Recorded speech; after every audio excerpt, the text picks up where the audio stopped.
20 orang ini kita nggak perlu besar-besar dulu ngomongin nasional atau internasional ya, tapi kita ngomongin apa yang kita bisa berikan kepada 20 orang ini gitu. Kemudian apa yang kita bisa kembangkan dari 20 orang ini sehingga koperasi ini bisa bermanfaat untuk oleh anggotanya. Jadi kalau ngomongin koperasi ini sebenarnya lebih berbicara tentang panggilan hati ya.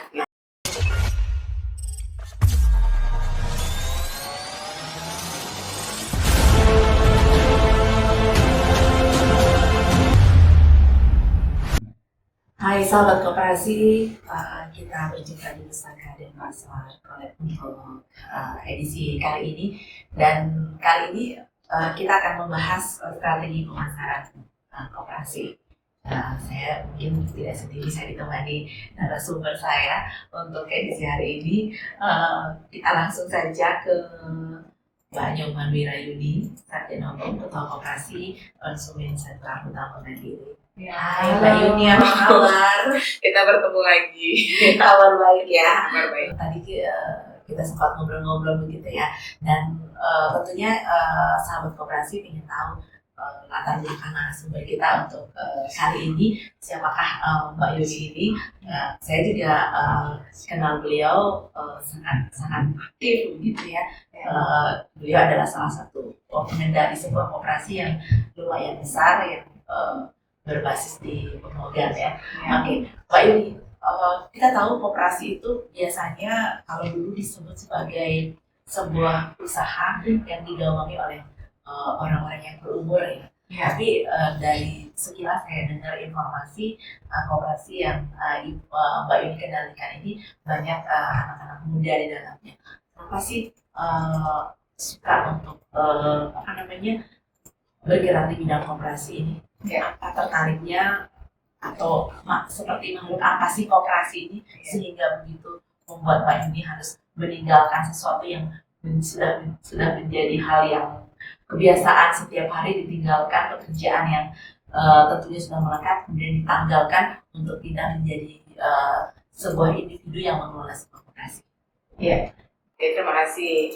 Jadi kalau ngomongin koperasi ini sebenarnya berbicara tentang panggilan hati ya, gitu. Panggilan hati. Jadi memang kayaknya ada sesuatu yang perlu kayak harus ini kayaknya perlu nih kita masuk ke sini untuk edukatif ya, untuk edukasi gitu. Jadi memang kalau ngomongin masalah koperasi di awal, koperasi ini sebenarnya sifatnya kan kekeluargaan ya, dari untuk oleh gitu. Nah, dari satu community yang kita miliki gitu, atau satu komunitas yang kita miliki, contoh nih nelayan atau petani atau mungkin supir atau mungkin apapun gitu, ini bisa kita create satu koperasi yang bisa menguntungkan anggotanya gitu. Tadi jumlahnya tadi cuma 20 sudah besar gitu. Betul ya, 20 orang aja kita udah bisa nih gitu. Tapi dalam seiring waktu kita kan perlu berkembang juga. Nah, dengan 20 orang ini kita nggak perlu besar-besar dulu ngomongin nasional atau internasional ya, tapi kita ngomongin apa yang kita bisa berikan kepada 20 orang ini gitu. Kemudian apa yang kita bisa kembangkan dari 20 orang ini sehingga koperasi ini bisa bermanfaat untuk oleh anggotanya. Jadi memang dalam segi pemasarannya bagaimana langkah-langkah strategisnya supaya koperasi ini berkembang. Nah, kan itu PR juga untuk semua orang. Sebelum kita ke langkah-langkah yang agak jemput dikit ya, mungkin nanti kita buka rahasia gitu ya. Sekian tahun mulai koperasi, awal mula tahun berapa tuh? 2017 ya, sekitar 7 tahun. Sudah 7 tahun. 7 tahun ya, rata 7 sudah. Selalu tahun. Kalau ibarat manusia itu sudah masuk sekolah dasar. Betul. lagi habis belajar baca. Berarti proses jelimetnya itu sudah selesai begitu ya? Betul. Oke. Itu 2017 awal mula berapa anggota ketika itu? 2017 tuh sekitar 21 orang. 21 orang. Sekarang jadi berapa? Sekarang udah sekitar 1.300-an. 1.300. Lumayan. Biasa ya. Lumayan. Itu triknya untuk bisa apakah itu memang sudah mencapai target? Apakah ada target awalnya saya buka koperasi nanti tahun pertama anggota harus berjumlah sekian, bertambah sekian sampai tahun ke-7 sekarang? Ya. kalau ngomongin masalah teorinya pasti ada targeting ya, targeting. Jadi berapa batas maksimalnya, kemudian berapa target dari si koperasi. Cuma kalau saya pribadi nih, kalau boleh buka-bukaan di podcast hari ini ya, buka-bukaan di podcast hari ini, jadi memang jujur aja kita juga nggak ada target, ya nggak ada target. Jadi emang benar-benar action aja. Gitu. Jadi pertama kali dari 20 orang ini apa sih yang kita bisa berikan, kemudian setelah kita berikan apa yang kita bisa kembangkan. Gitu. Kemudian kita melakukan bonding dan research and develop terhadap anggota kita sendiri. Sebenarnya apa sih yang mereka butuhkan?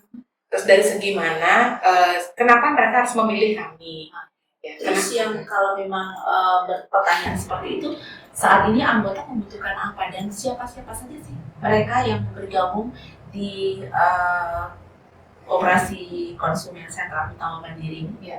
Untuk jenis anggota di Koperasi CHM itu rata-rata pada anak muda ya ada, tapi kalau dari segi umur kita bisa cek dari 48 tahun ke bawah ya. Ya, ada juga yang 20 tahunan ke atas gitu mulai. Nah, mereka ini adalah kayak kumpulan-kumpulan para anak muda yang baru startup gitu. Iya, Ya, jadi baru startup tapi rata-rata usaha mereka di bidang apa? UMKM ya, UKM ya. Ultra mikro. Jadi memang macam-macam jenisnya.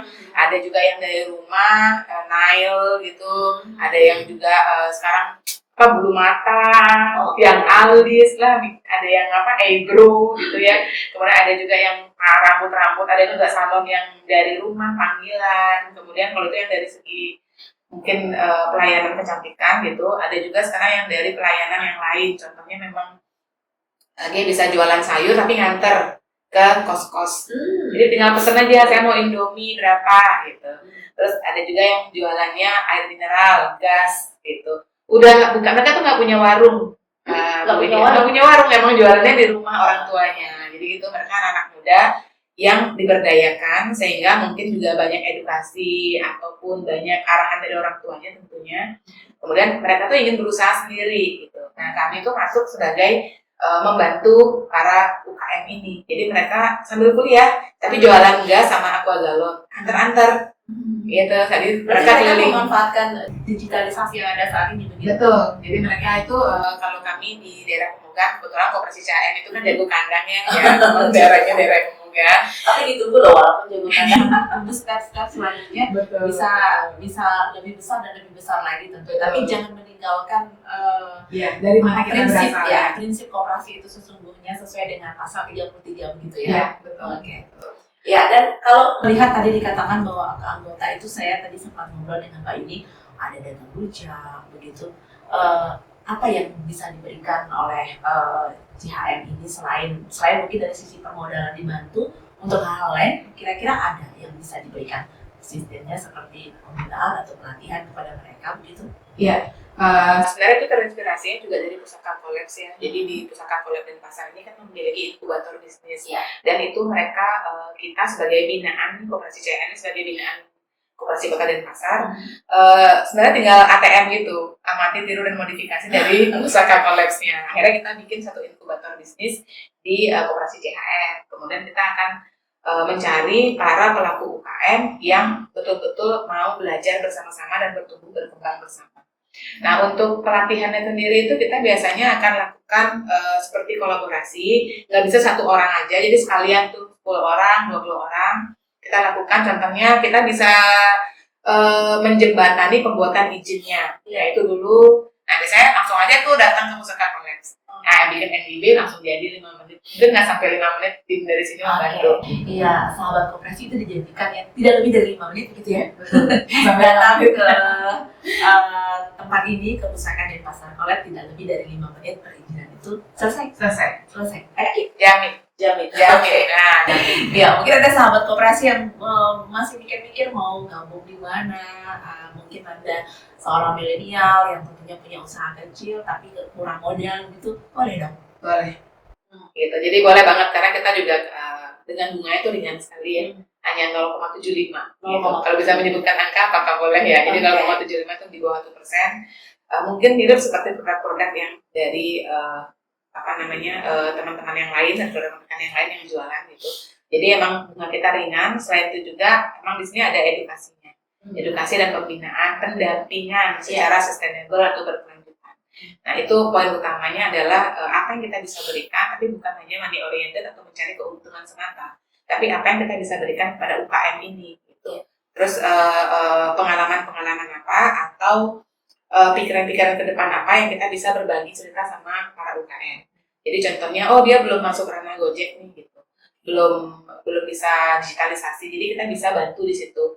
Bukan memberi sembarang kredit aja, tapi kita memilah apa sebenarnya dan berapa kemampuan bayarnya, itu kita perlu lakukan riset. Nah, ini kita lakukan konsisten selama 7 tahun sehingga perkembangan anggota pun terjadi itu akibat dari mulut ke mulut gitu, dari informasi yang referensi kembali dan secara otomatis bergulir seperti bola salju. Oke. Tadi berkembang keinginannya terus berkembang dan berkembang di tahun berganti tahun nantinya. Tentunya ini tadi selain memberikan modal juga memberikan pendidikan begitu. Terus untuk SDM sendiri apakah itu menjadi suatu hal yang penting juga dalam pengelolaan koperasi ini menurut Mbak Yuni?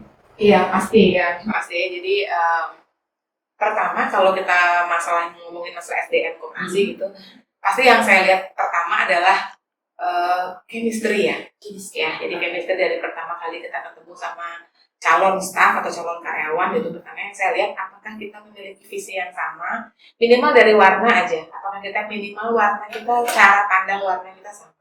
Apakah kita sama-sama suka putih atau kita sama-sama suka biru muda, atau sebenarnya sebaliknya saya suka putih, dianya suka warna lain, orange atau kuning gitu. Jadi ini membuat langkah-langkah saya untuk awal pertama kali melihat itu biasanya dari energi kita. Apakah kita punya energi yang sama, chemistry yang sama. Nah kalau udah chemistry-nya sama itu lebih mudah untuk hal-hal lainnya, ke karakternya, capability-nya gitu. Iya. Tadi menyebutkan SDM, kalau kata anak muda sekarang bisa dibilang seperti sefrekuensi begitu. Jadi itu sangat penting untuk membangun sebuah koperasi dari kecil. Kita harapkan bisa menjadi lebih besar. Tadi sesuai dengan harapan dari Dinas Koperasi sendiri yang disampaikan oleh Kadis Koperasi khususnya untuk Kota Denpasar beberapa waktu lalu juga menyampaikan bahwa keinginan beliau itu adalah untuk membangun sebuah koperasi yang memang digawangi oleh anak-anak muda. Betul. Ternyata ada di koperasinya Mbak Yuni. Iya. Muda berkoperasi hashtagnya kan. Oh iya. Jadi muda berkoperasi. Jadi situ mengajak anak muda untuk bersama-sama berkoperasi, karena jujur aja kalau untuk koperasi itu nggak ada saingan ya. Jadi kita sebenarnya kolaborasi. Berdampingan pun, sebelahan pun itu nggak ada. Karena setiap koperasi harus bertumbuh dari lingkungannya sendiri. Sahabat koperasi tentu ingin tahu, sesungguhnya ini tadi saya mengatakan koperasi Mbak Yuni ini sampai ribuan begitu anggotanya. Boleh tahu dong Mbak Yuni, di sahabat koperasi juga ingin tahu berapa sih asetnya sampai saat ini? Sebenarnya kalau aset fix itu kan di akhir tahun, tapi kalau kurang lebih kita di bawah 30 M ya untuk saat ini. Biasa di bawah 30 M ya. Itu untuk pemegang saja. Iya betul. Untuk Kota Denpasar khususnya yang 80% anggota kami di wilayah Pemogan.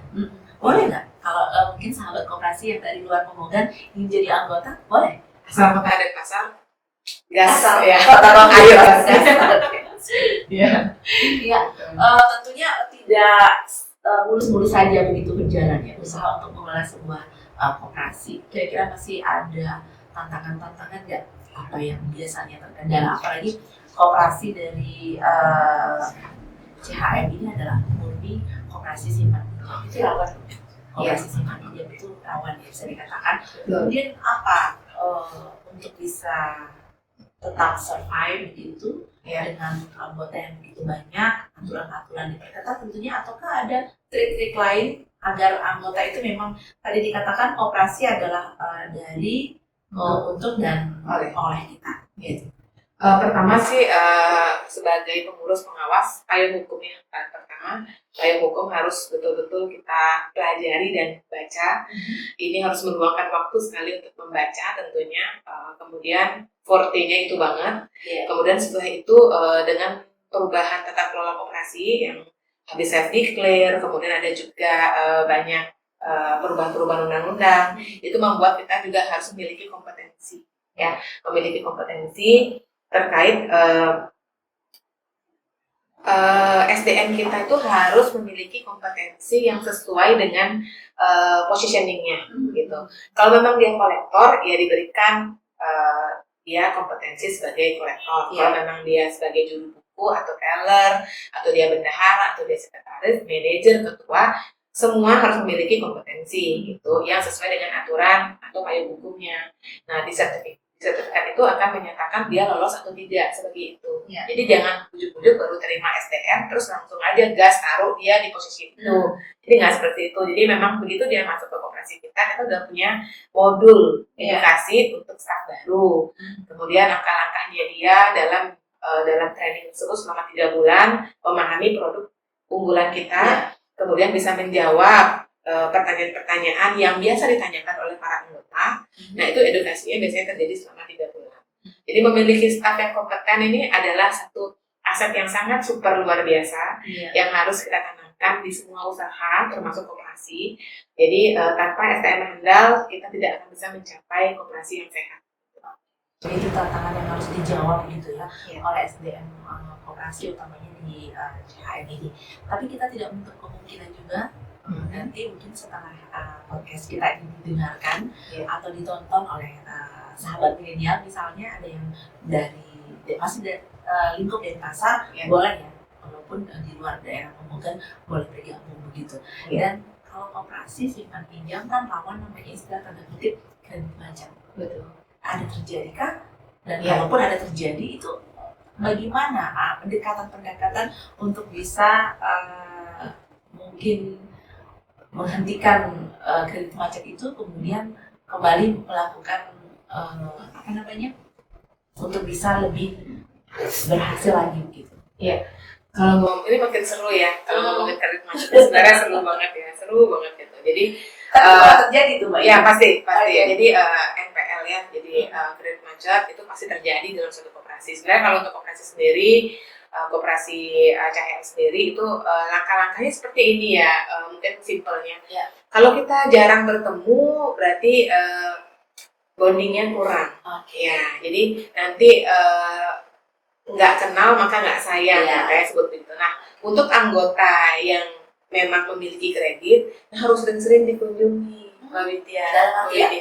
Ya kita sering ngobrol, ya seperti keluarga, sering datang kunjungan ke sana, monitoring usahanya, sehingga pergerakannya. Karena saya bilang saya jago kandang, karena kita bertumbuh dari lingkungan di daerah Pemogan dan kita memang asli Pemogan.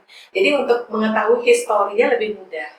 Jadi belok kanan dari koperasi kami, tinggal lihat usahanya. Biasa akan kelihatan nih kalau ada bibit-bibit, ya mungkin kalau kita batuk, mungkin udah mulai radang dulu, sakit dulu sebelum dia batuk-batuk, ya. Kemudian mungkin nanti sebelum ada tahapan-tahapannya lagi. Jadi sebenarnya NPL itu terjadi kalau tidak melakukan monitoring. Nah, jadi untuk menghindari NPL tinggi atau kredit macet tinggi adalah selalu melakukan kunjungan rutin. Nah, sehingga kalau kunjungan rutin, sahabat koperasi tentu tahu kalau kunjungan rutin itu berapa kira-kira dalam setahun mungkin 3 kali kunjungan atau selama dia memanfaatkan kredit itu.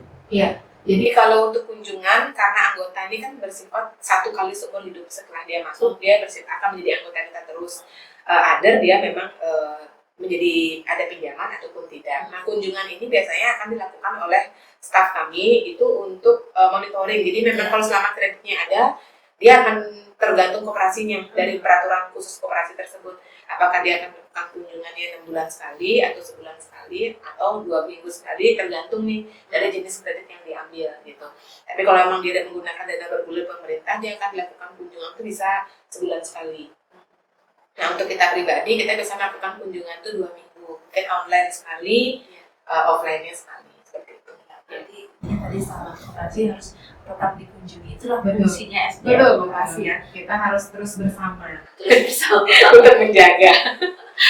Untuk menjaga, karena tadi keinginannya tidak hanya untuk menambah anggota, memberikan modal, tapi juga ada semacam keinginan untuk bisa memperluas usaha dari anggota itu sendiri, dijembatani begitu. Misalnya ada anggota yang punya masalah terkait dengan usahanya, apakah SDM utamanya atau Mbak Yuni sendiri turun langsung begitu untuk menjembatani, mencari permasalahan itu di mana, dan kemudian memberikan arahan untuk bisa menemukan solusi. Iya.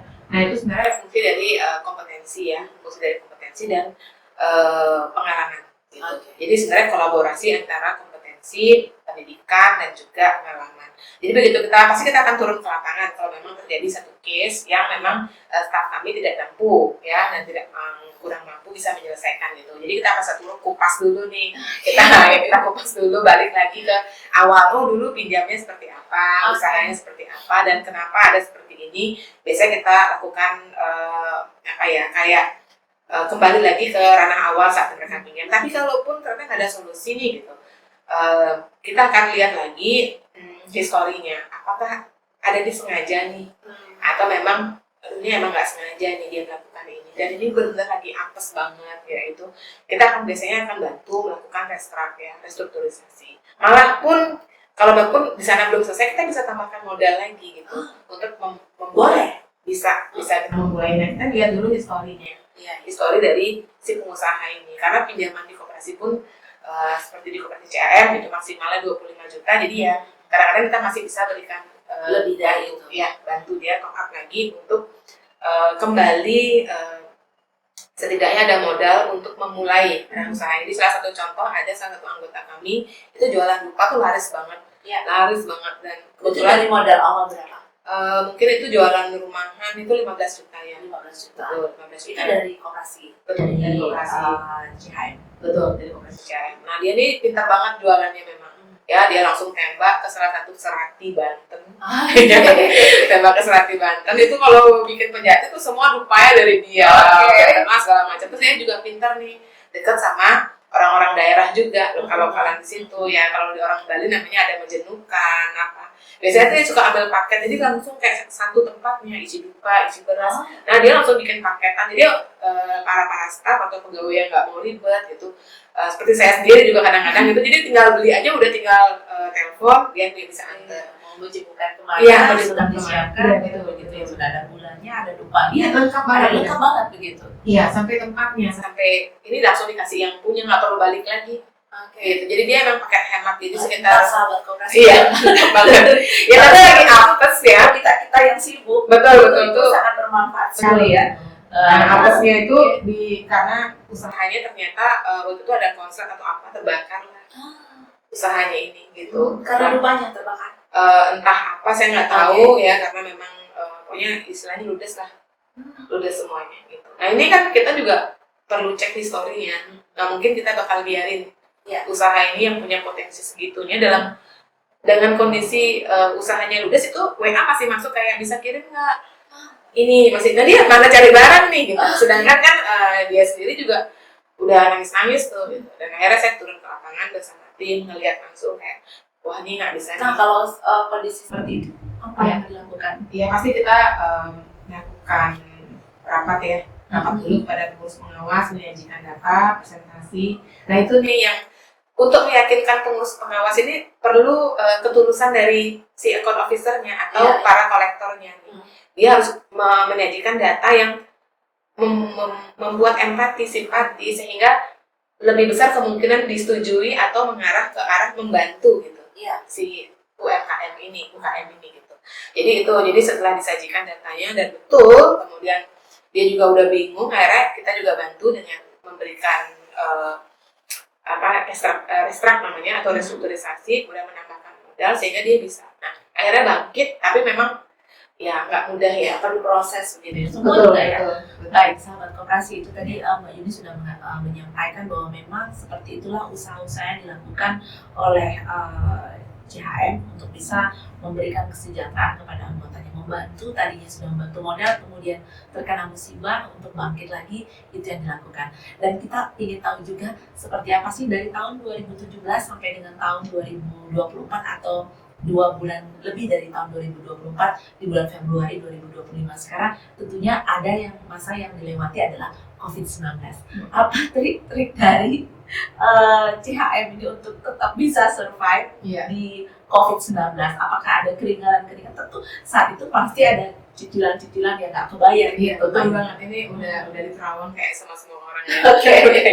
Terkait ya apa namanya waktu COVID itu pasti ya kita pasti mengutamakan minimal sandang pangan papan dari anggota kami itu yang utama dulu ya. Iya. Jadi kami pun melakukan restrak atau restrukturisasi sesuai arahan pemerintah juga untuk meringankan seringan-ringannya para anggota. Jadi Ketika waktu itu mohon maaf, saya potong. Ketika itu perasaan Mbak Yuni itu gimana? Ketika menghadapi COVID, waktu itu jumlahnya berapa anggota mungkin masih di bawah 1.000 ya. Masih di bawah Ya, masih di bawah 1.000.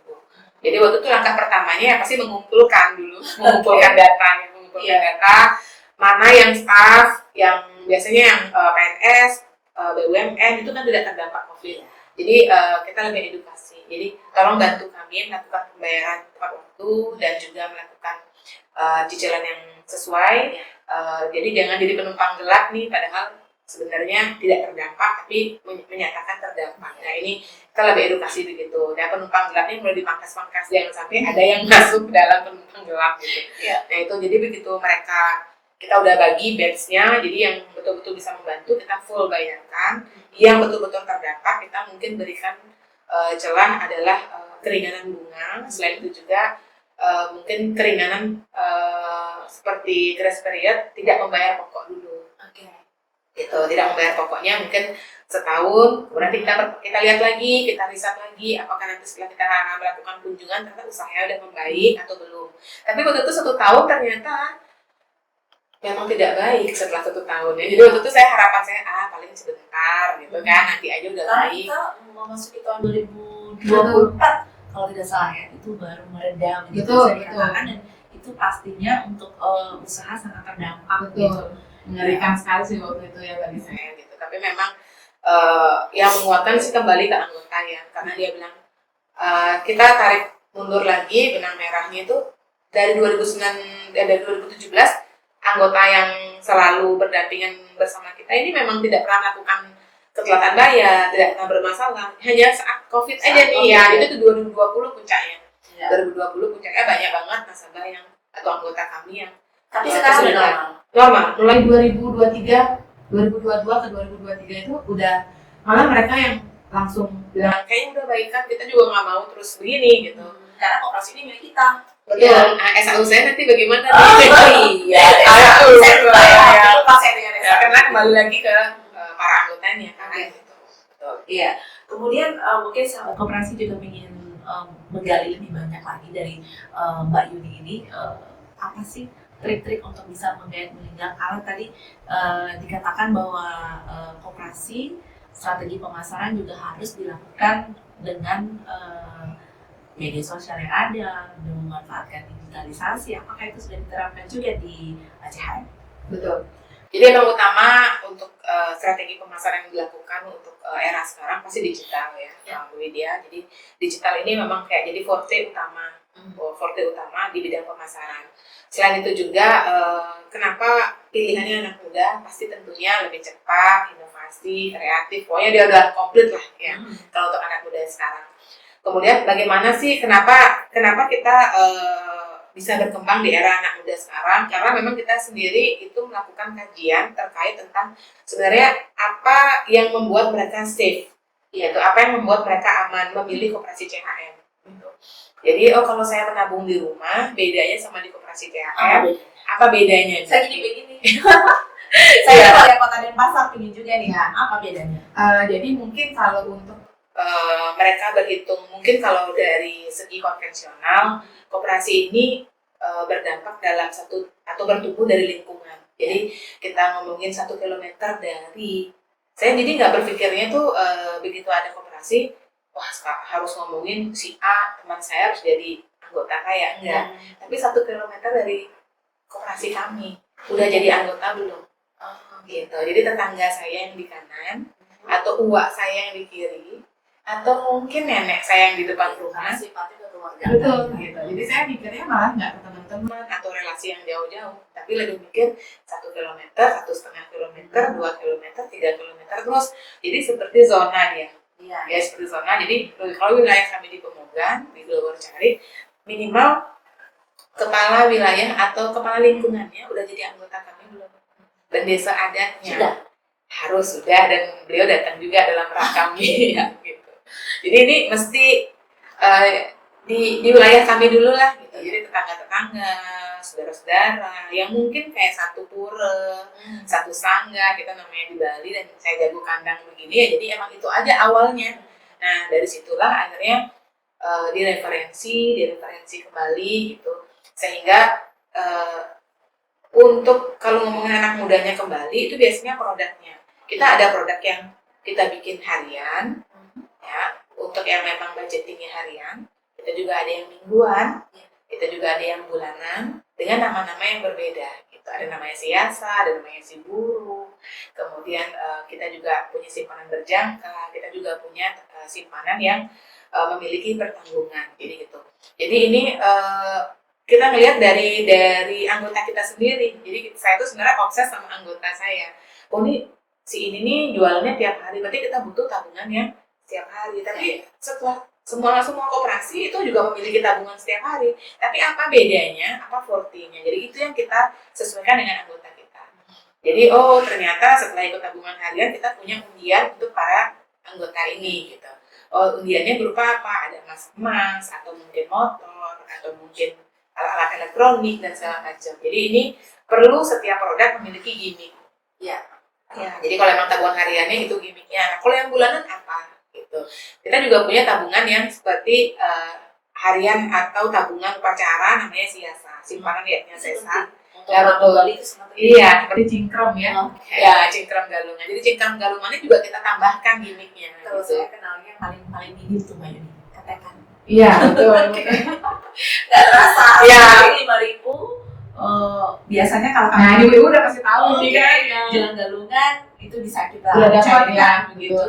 Jadi nggak terasa inflasi yang terjadi ketika hari raya itu lumayan membantu sekali ya. Gitu. Karena kita punya modal awal untuk bisa merainan begitu. Betul. Jadi nggak mikir lagi, kita bisa nggak fokus ke yang lain, tapi betul-betul bisa menyelesaikan dengan kusuk budaya kita.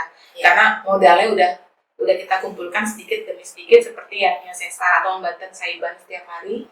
Jadi itu filosofinya, membanten saiban setiap hari, kita lakukan setiap hari 10.000. Kemudian di saat galungan kita memperoleh 2 juta. Nah biasanya satu cingkrem itu bisa sampai 5 ikutnya. Si ibu-ibu nih kadang-kadang ganas-ganas juga nih, dia nggak mau satu. Jadi saya tawarin ibu satu aja gitu. Enggak, saya nggak cukup soalnya benten sanggal gede. Jadi saya mau ikutnya 5, terus yang udah siap gitu. Jadi kalau saya cek itu kurang lebih anggota kita hampir 50%, hampir 60%, kan 600 orang. 600 orang untuk ikut cingkrem saja. Itu berbeda dengan keanggotaan di koperasi. Beda. Gitu. Jadi keanggotaan berbeda. Jadi fortinya adalah bagi teman-teman koperasi itu atau sahabat koperasi, memang kita nggak bisa bikin satu produk. Jadi usahakan satu orang bisa ikut 3 produk. Jadi walaupun hanya 1.300 anggotanya, tapi yang join produk itu sampai dengan 10.000. Ya, karena satu orangnya menyiapkan untuk cingkrem, menyiapkan untuk upacara. Yang kedua, dia menyiapkan juga untuk sekolah anaknya tahun depan. Dia harus saving nih dengan beberapa produk. Gitu. Jadi produk ini tapi disesuaikan lagi dengan riset dari anggotanya.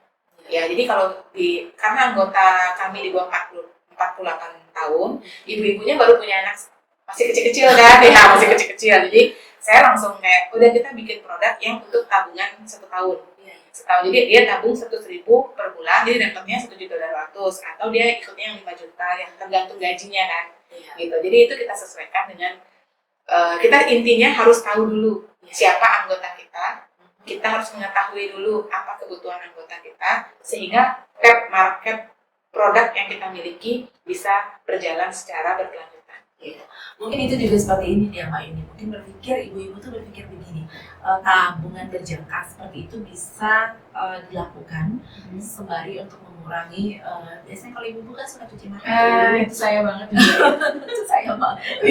Apakah sahabat koperasi juga seperti itu? Mudah-mudahan nggak seperti itu ya. Jangan, kita harus wajib menabung. Gitu. Jadi untuk mengurangi hasil cuci mata, mungkin itu tabung dulu. Nah, ketika diperlukan seperti biaya sekolah anak, tinggal ambil saja. Betul. Kita tidak berpikir keras begitu. Betul. Kalaupun masih ada kurangnya kurang gitu. Iya, betul. Itu cara mengelola keuangannya. Iya. Kita juga masuknya, biasanya kita udah riset juga tanggal-tanggal atau bulan-bulan before itu.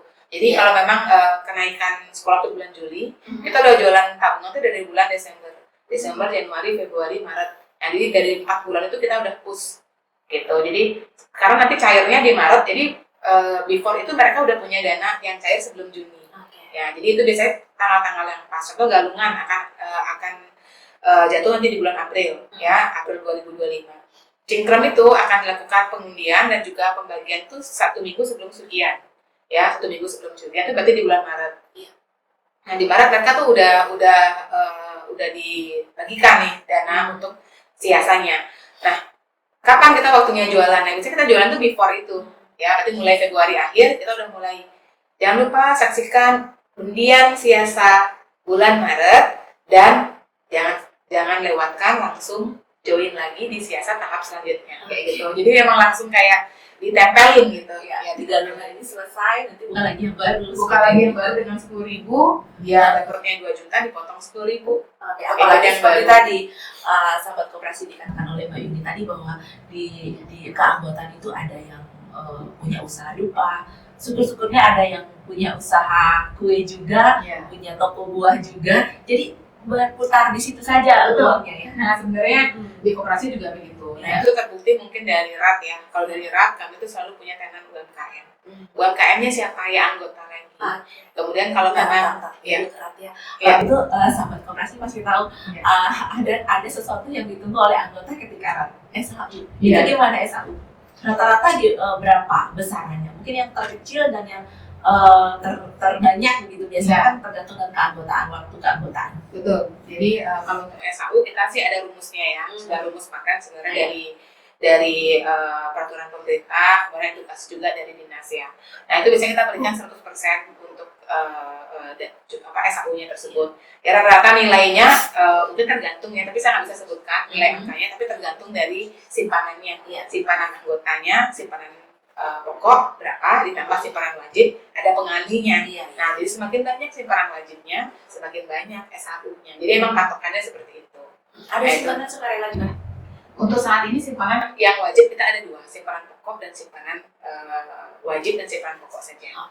Ya, jadi untuk simpanan yang lain itu kita di produk ya, lebih ke produk. Jadi memang ada simpanan harian, simpanan bulanan rutin, simpanan liatnya sesa yang tadi saya bilang cingkrem galungan gitu. Tapi kalau untuk menjadi anggota koperasi cukup membayarkan 2 saja. Simpanan pokok dulu, kemudian lanjut itu yang wajib dibayarkan. Wajib sebagai anggota koperasi itu kayak marwah yang harus gitu dibayarkan. Kalau simpanan pokok dibayarkan 1 kali seumur hidup, simpanan wajib bisa dilakukan bergulir terus. Ya, sahabat koperasi kita tahu juga bahwa sekarang udah zamannya sudah kita tidak pegang uang dalam bentuk fisiknya, tentunya kita bisa menggunakan uang elektronik begitu. Apakah di koperasi CHM ini juga diberlakukan hal itu? Ya, jadi untuk mempermudah transaksi pasti kita akan memilih termudah tapi tetap yang boleh gitu, yang dibolehkan oleh pemerintah, yang diedukasi sesuai dengan ketentuan perundang-undangan gitu. Jadi kita tetap mempermudah masalah pembayaran, kemudian masalah juga untuk dia menabung, mungkin via transfer dan segala macam. Nah, dia juga menyiapkan satu aplikasi seperti SMS ya. Jadi begitu si anggota kami menabung, dia setidaknya menerima SMS bahwa uangnya sudah kita terima gitu. Kemudian juga diberikan satu aplikasi yang bisa mengecek saldonya secara real time gitu. Jadi itu bikin tenang hatinya. Jadi di saat pun mereka menitip nih gitu sama anggota keluarganya, namanya koperasi, kita kan jemput bola. Bu Widya bukan yang dia datang ke kantor kita punya tim konektor atau tim funding yang datengin ke rumah, yang swastiastu, ada di rumahnya anjingnya banyak, ya, gonggong-gonggong segala macam. Itu lokal di Bali. Itu yang menjadi ini bukan ngomongin yang mewah, bukan kantor yang full AC, Kampung kita di bukan Bali ya itu. Tapi jangan lupa mereka tuh punya AC gede-gede loh. Betul. Nah itu juga ya. Jadi uangnya ratusan juta pun pakai kresek, Mbak. Oh betul. Kresek hitam, ya, bisa naik motor, ya, motor buntut gitu ya. Saya panggil Pak tuh, ini hujan-hujanan datang dari mana? Ini kenabung gitu dengan bahasa daerah. Saya menabung. Buat kresek hitam yang kayak sampah itu. Ya, besok datang dari mana? Saya bilang dari rumah. Gitu. Karena kan baru dia masuk ke dalam ruangan di koperasi gitu. Itu bau uangnya itu satu kantor saya tuh langsung kayak bau pengap. Nah, itu uangnya tuh dijepretin dia. Karena nggak boleh lu Iya, nggak boleh, itu sampai lengket. Jadi saya nggak bisa melayani dia di satu teller gitu. Nggak bisa, jadi dia harus dibawa ke satu ruangan lagi. Ya, jadi ruangan lebih kayak ruangan VIP gitu ceritanya. Jadi harus saya layani di sana. Karena harus di satu saat kayak dipilah gitu. Dipilah ke satu uangnya sejumlah 400 juta waktu itu. Itu kita ngerjainnya beberapa jam. Karena udah dia bilang, ya saya taruh di bawah tempat tidur. Itu berapa lama kumpulin? Agak lama kayaknya. Agak lama. Ya, dan itu tuh betul-betul menitipkan masa depan kepada koperasi pastinya. Jadi di situ tergerak juga saya sebagai ketua koperasi ingin tetap dalam pengawasan dinas koperasi kota Denpasar, tetap ingin menjadi binaan yang utuh, yang jujur, dan memberi juga kepastian bahwa koperasi CHM ini bisa membawa keamanan untuk para anggotanya gitu. Jadi teriumnya tuh dari situ nih, bawa uangnya 20 juta, ada yang bawa apel, kalau enggak isi minyak-minyak, ya tadi jualan minyak di pasar Kangkung Pemogan sana. Iya, jadi si uangnya ini juga masih bekas-bekas dia timbang minyak curah gitu. Jadi dia bawa ke koperasi, uangnya udah kotor banget. Kemudian ada juga yang habis jualan bawang, ada juga yang habis jualan ikan. Itu uangnya nggak pernah kita terima uang yang masih bagus-bagus. Iya, kalau pengalaman saya selama dulu masih bekerja di salah satu bank gitu, itu uangnya kan tinggal dipilah aja, uang bersih kita bersih banget kita pakai ke ATM, uang sedang kita pakai operasional, uang yang kotor kita tukar ke BI lagi untuk kemudian nanti diganti dengan uang yang lebih baik gitu. Cuma kalau ini nggak ada lagi dalam kategori itu, Bu Lydia. Ini bagus, sedang, dan yang kurang bagus. Ini sangat kurang bagus. Sangat kurang bagus. Tapi uang itu benar-benar yang udah apa, bau dan segala macam. Jadi kadang-kadang emang teller juga mesti rajin cuci tangan dan segala macam karena memang banyak bakteri juga di uang itu. Ya, karena itulah perputaran koperasi yang kita terima ya. Khususnya untuk saya yang koperasi CHM yang memang bergelut dengan UKM ultra mikro banget gitu. Itu langkah-langkah yang dilakukan oleh koperasi CHM untuk terus membesarkan terus melebarkan sayap gitu dengan strategi pemasaran yang sudah disampaikan oleh Mbak Yuni. Baik sahabat koperasi, masih di Pusaka Denpasar oleh podcast untuk edisi hari ini strategi pemasaran koperasi. Saya juga ingin tahu Mbak Yuni, tadi dikatakan bahwa Mbak Yuni terima uang dalam jumlah yang besar ya, kepercayaan dari anggota kepada koperasi CHM. Untuk antisipasi sekarang uang palsu, kita tahu kan walaupun di Bali belum terjadi, tetapi di daerah lain sudah terjadi. Beritanya udah viral banget. Itu apa yang dilakukan oleh CHM? Iya, jadi sebenarnya di awal kita rekrutmen dari staff itu kita udah mengajarkan dengan edukasi yang di YouTube ya, YouTube yang kita download dari BI, cara memilah uang, cara mengetahui kayak menerawang, kayak menyentuhnya dan segala macam itu dari BI. Kita tinggal download aja sih sebenarnya di YouTube. Kemudian kita ajarkan kepada staff yang baru, kemudian kita berikan contoh. Ya, jadi ada beberapa uang palsu yang kita terima, jadi itu kita pakai contoh. Ya, ini uang yang palsu, ini yang tahu kan perbedaannya apa. Tapi nggak menutup kemungkinan juga kadang-kadang bablas juga. Ya, kadang-kadang pernah ditemukan. Yang pecahan merah ya. Terus itu langkahnya gimana selanjutnya? Untuk langkah selanjutnya kita simpan, kita potong atau kita simpan, kemudian kita sebagai tidak dilaporkan begitu. Kalau memang karena jumlahnya satu, jadi saya pakai edukasi aja. Ya, kecuali memang satu bendel ya yang kita terima, jangan sampai ya gitu satu bendel gitu. Jadi kalau di koperasi pernah nggak keterima uang palsu? Pernah, tapi satu lembar aja. Nah, karena saya juga mendengar informasi dari Polda Bali terkait dengan uang palsu bahwa memang sesungguhnya kita walaupun sengaja dan tidak sengaja menyimpan uang palsu itu juga kena pasal, kena sanksi. Iya betul. Jadi mungkin menjadi perhatian juga untuk sahabat koperasi dimanapun berada. Mungkin saat sekarang tengah mengelola koperasi juga harus hati-hati begitu ya. Tadi saya kembali lagi ke rapat tahunan ya. Itu merupakan rapat tertinggi dari anggota. Selama ini memang tepat waktu saja. Betul. Jadi ada aturannya juga dari dinas itu akan memberikan kita seperti surat ya. Maksimal kalau 2025 itu bulan Maret. Maksimal. Iya, maksimal bulan Maret. Maret itu tanggal biasanya boleh. Mungkin akhir Maret ya. Cuma kami itu udah Januari sih. Kalau untuk koperasi CHM udah Januari melakukan prarat dan 1 Februari melakukan rat. Betul. Februari beratnya ya. Berarti lagi banyak yang punya saus sekarang ya. Anggota CHM sahabat koperasi itu keuntungan kita, karena saya juga tertarik dengan apa yang disampaikan oleh Mbak Yuni tadi, bahwa koperasi yang dikelola oleh Mbak Yuni ini adalah sifatnya kekeluargaan begitu. Jadi saya yakin tidak bakalan ada keinginan untuk merusak koperasi itu sendiri. Dan kita juga tertarik di sahabat koperasi bagaimana tadi agar uang itu berputar di CHM saja begitu ya, menyediakan dari misalnya anggota punya ini sekaligus dia bisa memasarkan seperti dagang rujak ya yang Mbak Yuni ceritakan itu. Berarti dari 1.000 anggota itu paling tidak tahu bahwa salah satu teman mereka itu punya usaha ini. Jadi apakah itu menjadi satu strategi pemasaran juga, baik untuk kooperasinya ataupun untuk si pelaku usaha itu sendiri? Ya, otomatis ya. Jadi otomatis memang di awal-awal untuk menggerakkannya pasti kita perlu wadah gitu ya. Jadi memang kita kayak rangsang dulu dengan mengenalkan produk-produk ini. Contohnya kalau memang dari kementerian atau dari skala nasional itu meminta kayak saya butuh nih UMKM gitu atau butuh UKM gitu. Kita butuh souvenir. Nah, jadi kita akan berikan sampling. Nah, sampling ini biasanya tidak bisa kita berikan sampling yang instan gitu, kayak beli, saya mau nyari bambu nih gitu ya, sedotan bambu atau pulpen bambu. Biasanya kita udah lakukan edukasi dulu. Tolong bikinin saya sampel, labelingnya begini, kemudian contoh pulpennya begini. Nah, itu harus yang dilakukan sama UMKM, nggak bisa yang seperti pengusaha yang udah jadi. Kalau pengusaha udah jadi enak, kita tinggal ngomong dikirim.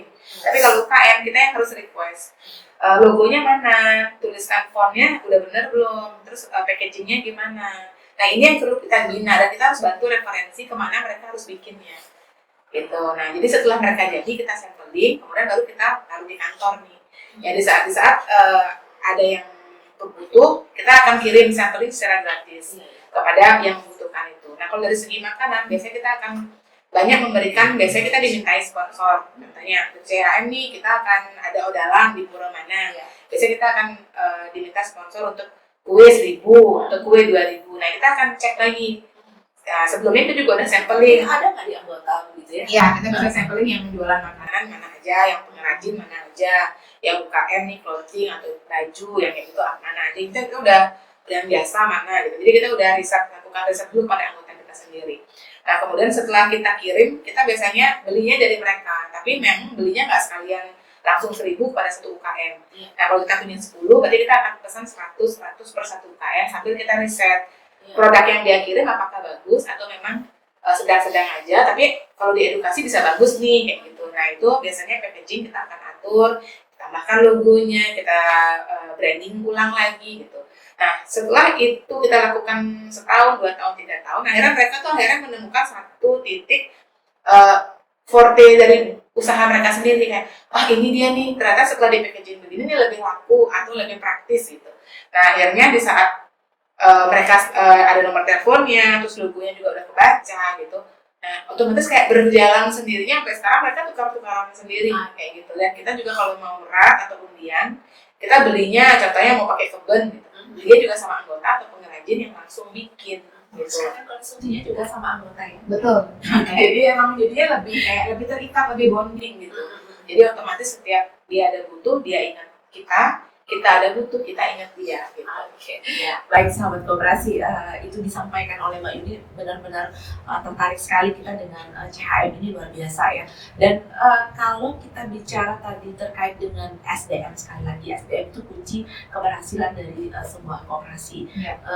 Apa yang dilakukan untuk bisa meningkatkan istilahnya kinerja dan juga kompetensi dari SDM itu di tengah sekarang kan pemerintah lagi ada efisiensi. Iya, betul. Kena juga nggak efisiensi ke CHM ini, Mbak Yuni? Iya, pasti kalau memang dari atasnya sudah efisiensi, ke bawah-bawah kan itu pasti akan betul gitu. Jadi memang kalau untuk kita, kalau memang dia harus kompetensi, nggak bisa pun kita offline, kita usahakan online. gitu. Jadi untungnya dalam waktu COVID ini nggak melulu negatif ya, Betul. tapi COVID ini Sudah juga berikan kita pelajaran. betul paradigmanya langsung kayak berubah gitu. Jadi kayak kita terselamatkan juga dengan COVID bahwa komunikasi juga bisa lebih, semua orang gitu lebih fasih dengan menggunakan online sekarang kan gitu. Jadi di saat ini kalaupun terjadi efisiensi, beberapa pendidikan kita ikutkan secara online, kemudian tapi di dalam ruangan itu kita mungkin tambahkan alat-alat yang lebih proper. Contohnya layar yang lebih besar untuk membaca, jadi bisa pasang LCD proyektor atau TV yang kurang besar. Kemudian kita tambahkan sound untuk suaranya lebih jelas. Kemudian terapkan rundown seperti yang mereka berikan. Jadi staf itu berkumpul 4-5 dalam ruangan, mereka ikut pendidikan fokus seperti offline. Gitu. Jadi memang kalau mau jeda coffee break, kita berikan coffee break juga di dalam acara itu, di dalam pendidikan ini di kantor kami gitu. Jadi nasi kotak kita belikan, hanya bedanya kita nggak perlu bayar offline, nggak perlu beli tiket pesawat atau bayar hotel, tapi kita perlakukan seperti pendidikan gitu. Nah itu dan offline ada keseruan pasti. Untuk online apakah dibuat mirip-mirip seperti itu? Ya kalau online mungkin kadang-kadang ada jeda sinyal ya. Ya kadang-kadang ini masalah sinyal yang kita nggak tahu harus komplainnya kemana gitu. Kalau udah jeda begitu ya biasanya mereka juga tahu kalau orang-orang yang sudah biasa memberikan pendidikan pasti ada jeda coffee break, mereka juga jeda. Jadi kita juga mengikuti rundownnya mereka. Terus dengan online ini juga biasanya waktunya nggak selama offline. Ya kalau memang offline sampai biasanya mulainya jam 8 pagi sampai jam 11 malam. Kalau offline. Ya, kalau online tuh paling banter kalau mulai jam 9 sampai jam 3 jam 4. Nah, tapi kita jadi berhari-hari. Ya, kalau online, kalau offline kemarin misalnya di koperasi itu pendidikannya 2 hari. Tapi kalau online bisa 3 hari. Gitu. Bisa 3 hari, tapi memang waktunya lebih pendek karena mungkin lebih jenuh ya.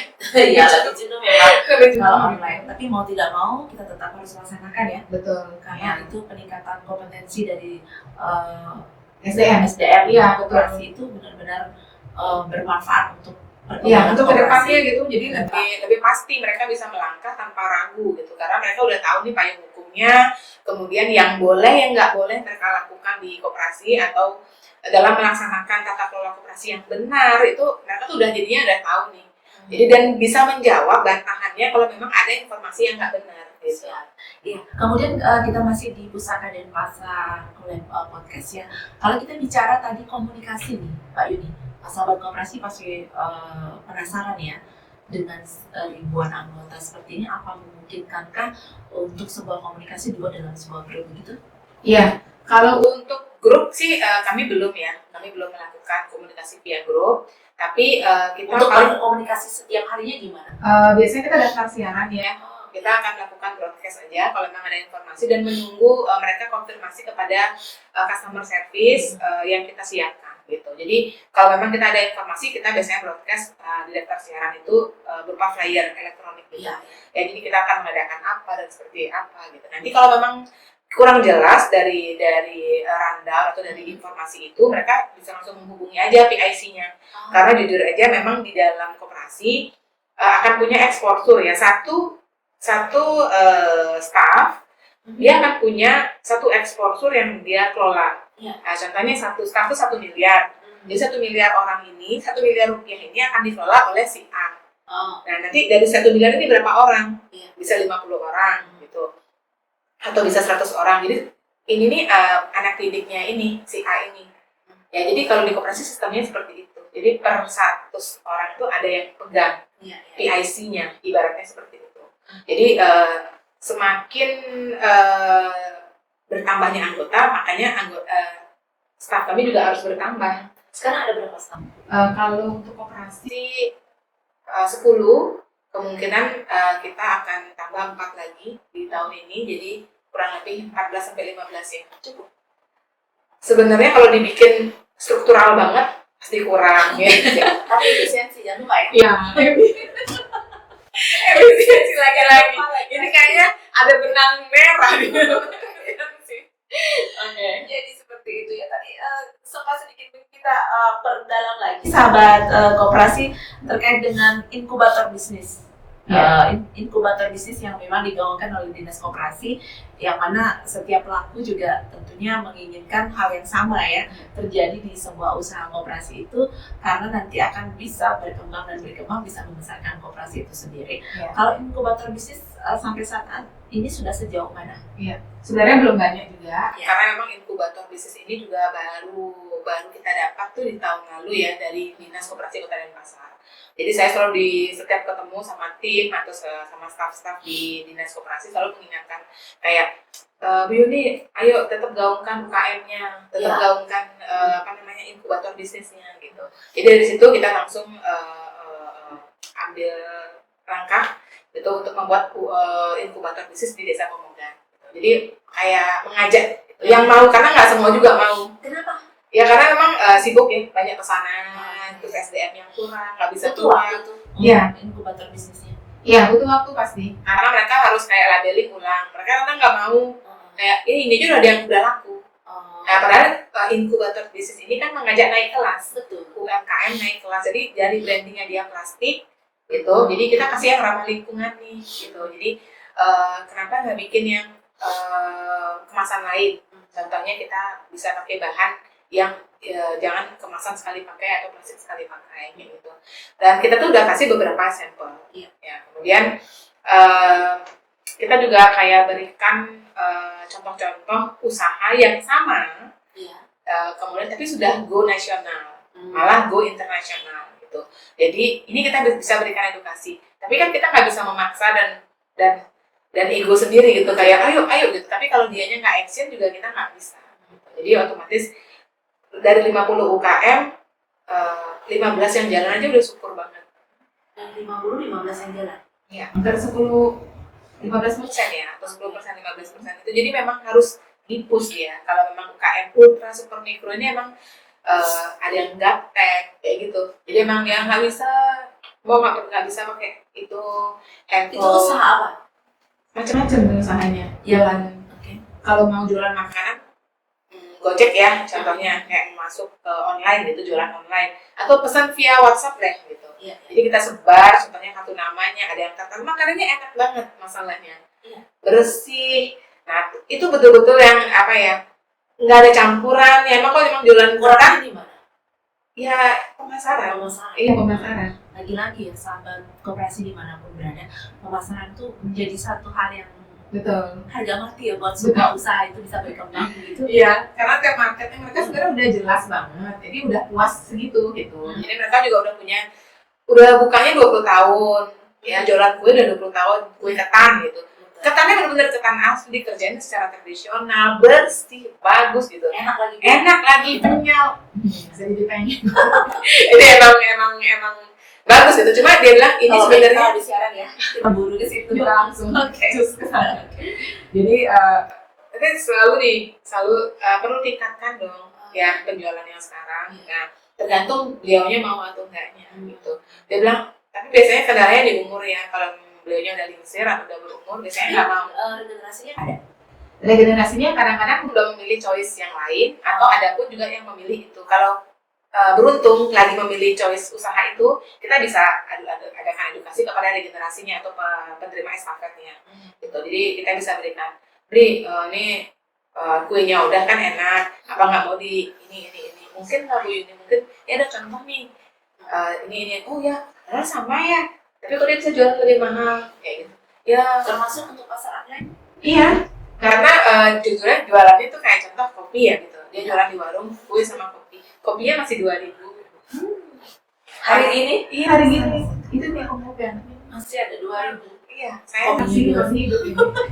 Saya bilang nggak ada lagi. Berarti sama dengan bubur di Komaria masih ada yang 2.000 loh. Iya. Oke. Ada sebagian yang masih seperti itu. Jadi saya bilang nggak usah ngerubah harga. Kalau memang sama lokal yang biasa dilayani harga segitu, go ahead silakan. Tapi lakukan rebranding di contohnya gelasnya, kemasannya. Nah itu yang bisa membedakan harga 2.000 atau harga air mineral di warung sama air mineral di restoran. Jadi yang di online bikinkan harga segini karena dibungkus, dikemas gitu. Jadi kalau yang datangnya memang langganan dia yang dulu nggak usah dirubah, biarin aja masih bonding begitu. Nah, yang kita kan nggak perlu merubah itu, tapi kita melakukan peningkatan yang di segmen yang berbeda gitu. Mbak Yuni, tidak terasa ya, kita hampir di 1 jam ya. Satu jam. 1 jam kita di Pusaka dan Pasar Collab Podcast kita untuk edisi hari ini. Topik kita strategi pemasaran koperasi.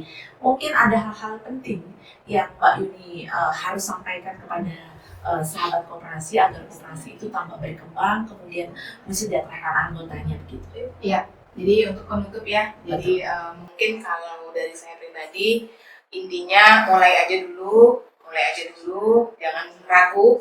Kemudian jika memang berbisnis di koperasi, mohon maaf kalau memang kita akan mengembangkan koperasi, pastikan kalau memang kita tahu siapa anggota kita.